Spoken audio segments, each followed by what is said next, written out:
I've been going back and forth since the time I was 14. Yeah. To me, to completely rule out the idea of God is to know where the universe came from and know that it wasn't God. I haven't managed to do that yet.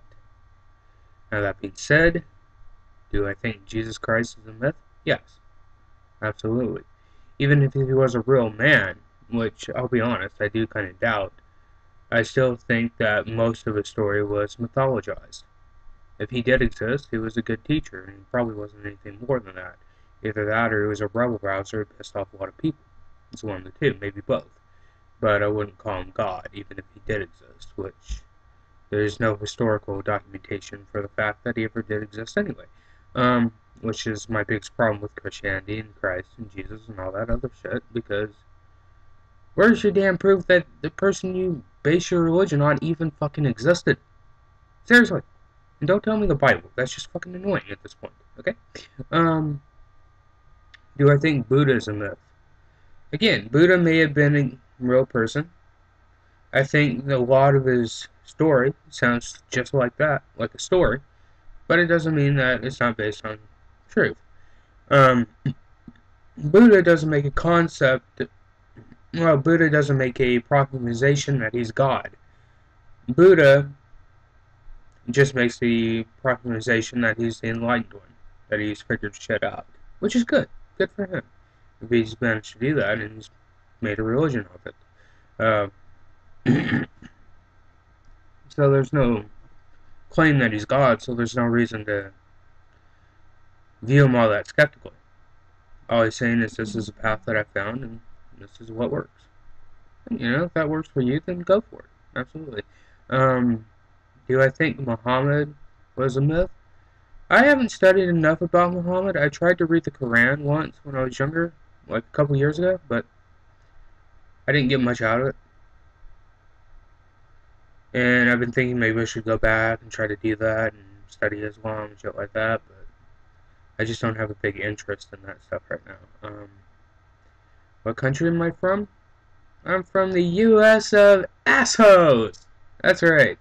Um, yeah, I'm from America. God, help me. um,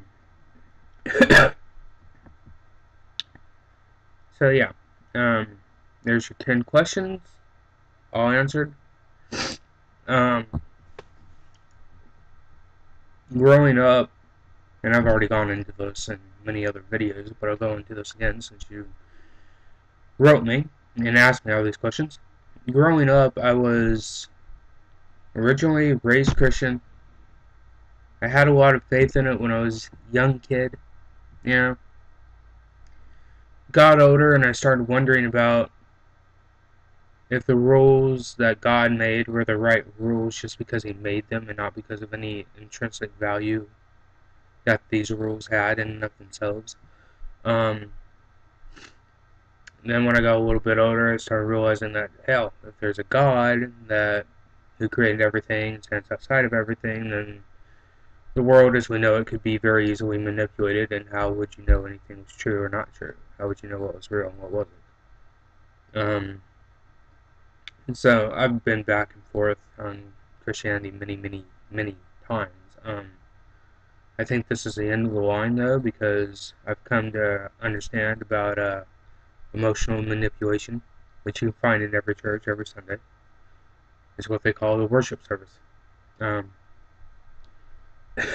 There's also, in some churches, what they call the preaching as well.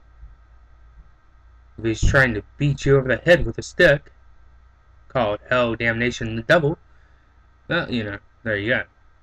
It's designed to elicit an emotional response, which is designed to override your reason, which is designed to make you a Christian. It's brilliant. It's fucking manipulation. And yeah, it does kind of piss me off if I think about it too much. And just recently, a couple years ago, like 07, I was Christian for like a couple of months. And what brought me out of that, again, was thinking about Jesus. Let's just say Jesus actually existed. I've never had a conversation with him. I prayed to God. I prayed to Christ before, but I've never heard anything back.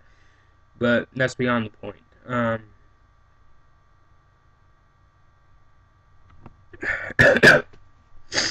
The point is to say this man was so much more special and perfect than the rest of us.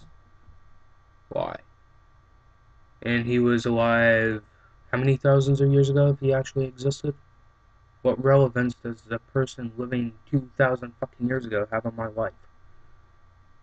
Just being honest, really. I don't get it. And why would I want to accept a dead person in my heart? That sounds kind of creepy and kind of weird. So yeah. And there's your 10 questions answered and a little rant from me. Hope you enjoyed it. Have a good night, everyone.